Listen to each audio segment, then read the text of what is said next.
জোহরের নামাজ পড়ে অনেকক্ষণ সময় হয়ে গেল, তবে এখনো আমার খানা আসে নাই। এদিকে 2টা 40 বেজে গেছে। আমি নিরুপায় মুয়াজ্জিন, অপেক্ষা ছাড়া আর কি বা করতে পারি। তাই এখন একটু বাহিরে বের হইলাম। আর বের হয়ে দেখি মানুষ তো দূরের কথা, এখানে কোনো পশু পাখিও নাই। তাই কি আর করার, বসে বসে অপেক্ষা করতেছিলাম। একটা মেয়ে হঠাৎ বলে উঠলো, হুজুরের খানা। তারপর দেখি বাটি রয়েছে, কিন্তু কোনো মানুষ নাই। তাই আর এখানে দাঁড়িয়ে দেরি না করে বাটিটা নিয়ে আমি রুমে চলে এলাম।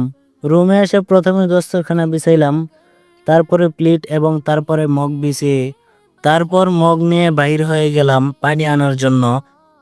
পানি পুরানো কমপ্লিট হয়ে গেছে, তাই আমি আবার রুমে চলে আসি। রুমে এসে বাটি খুলে দেখি আল্লাহ আমার রিজিকে কি রাখছেন। প্রথমেই পেয়ে গেলাম মূলার তরকারি, তারপর পেয়ে গেলাম ভাত এবং তারপরে ভর্তা। যেগুলোই পেয়েছে আলহামদুলিল্লাহ। তারপরে বিসমিল্লাহ বলে শুরু করে দিলাম খাওয়া।